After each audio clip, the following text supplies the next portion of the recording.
Hey, people wonder if pest spraying is safe for babies. Here's what you should know. A crawling baby turns every front edge, baseboard, and forgotten corner into part of their world. That is exactly why parents ask, is pest spraying safe for babies? The honest answer is not a simple yes or no. A properly applied pesticide may be used according to its label, but that does not make repeated chemical exposure around an infant a risk-free choice. For families in Arizona, the question becomes even more urgent when box scorpions are involved. No parent wants to choose between worrying about a sting indoors and worrying about what was sprayed along the nursery wall.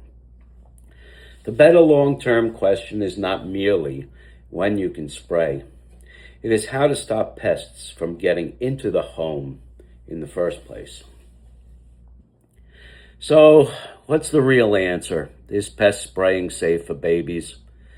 Pest sprays are regulated products with specific directions for use, including where they can be applied, how much can be used, and when people and pets can re-enter a treated area.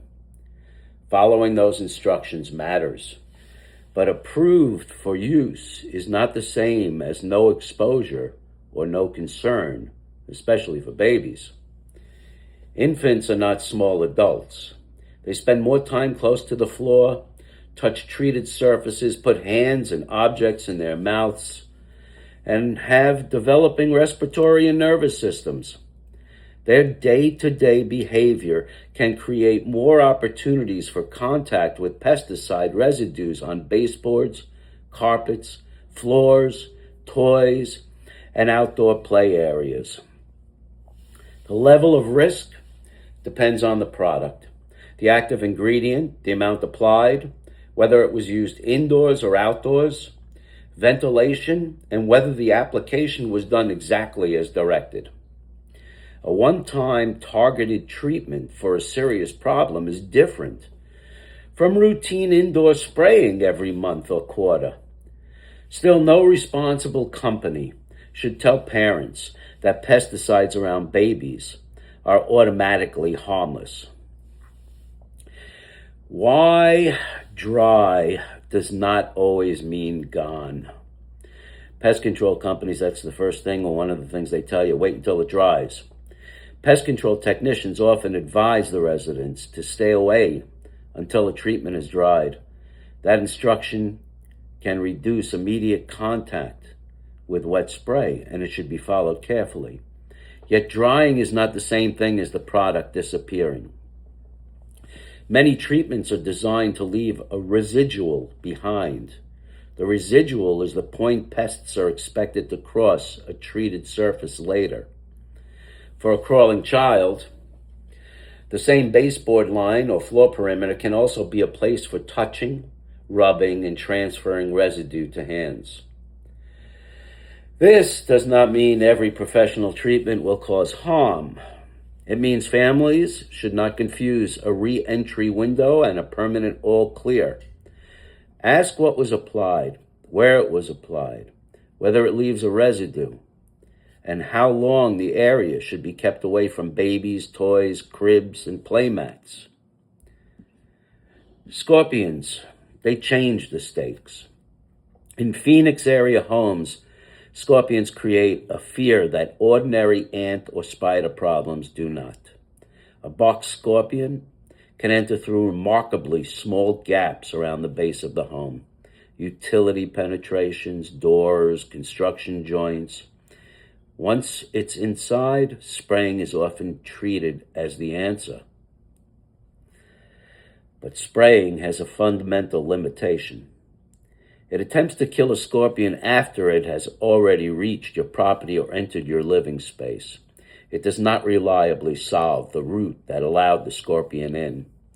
Scorpions can also avoid treated areas, move through wall voids, and enter from places a routine spray does not reach. That leaves families stuck on a cycle of service appointments, residues, and continued anxiety. If you are checking your shoes, lifting crib skirts, or hesitating to let your baby play on the floor, temporary suppression is not the level of protection your home needs. The safer direction: prevent the entry before chemicals are needed. Integrated pest management, or IPM, starts with prevention. Instead of making pesticides the first and only tool, IPMs look at why pests are reaching the home and removes the conditions and access points that allow it. For a family with a baby, this approach is practical because it reduces the need to introduce pesticide products into everyday living areas. Prevention can include controlling moisture, reducing clutter near exterior walls, keeping vegetation from touching the house, repairing screens, addressing door gaps, sealing obvious openings. Those measures help, but standard caulk and seal alone often does not create dependable scorpion exclusion. A true physical barrier addresses the exterior root at the foundation, where many crawling pests attempt to enter. That is the difference between reacting to pests after they arrive and stopping them at the boundary of the home. Pest Butters uses a proprietary physical exclusion system designed to stop scorpions from entering at the base of the house while blocking the vast majority of other common crawling pests. It is a structural solution, not another recurring chemical treatment. For parents, that distinction matters. The strongest protection is the protection that does not require regular pesticide application around the spaces where children live and play. If you must spray, ask better questions. There are certain situations where a targeted pesticide treatment may be appropriate. An active infestation, a specific pest threat, or a recommendation from a qualified professional can call for action. The goal is not panic.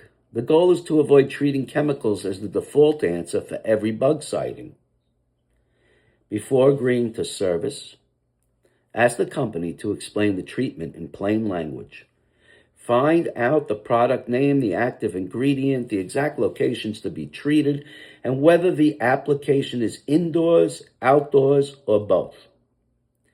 Ask whether the product leaves a residual on surfaces and what preparation is required for baby items, toys, bottles, pacifiers, pet bowls, and play equipment. You should also ask how babies and pets need to remain away, when cleaning is recommended after treatment, and whether a non-chemical option can address the problem. A professional who cannot answer these questions clearly is not giving your family the level of care it deserves. Never assume a general safe for kids and pets claim tells the full story. That phrase can mean a product is being used according to label directions. It does not mean it belongs on every indoor baseboard or that repeated exposure is meaningless. Start by identifying the pest and the entry point. A single ant trail, a cockroach sighting, and a scorpion inside the home are not the same problem and should not receive the same blanket treatment. Keep baby play areas away from exterior doors and untreated gaps until the issue is resolved. Vacuum frequently, especially along the baseboards and under the furniture, to remove food crumbs and reduce pest attractants.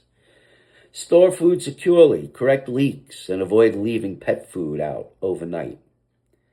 Outside, remove stacked materials against the home. Trim back plants that touch exterior walls and limit harborage areas where pests hide. For scorpions, inspect the home at night with a UV flashlight if you can do so safely. This can reveal activity around exterior walls, block walls, landscaping, and entry zones. Do not handle a scorpion or rely on a spray as your primary defense. The sighting is evidence that access needs to be addressed. When should you call a pediatrician or poison expert?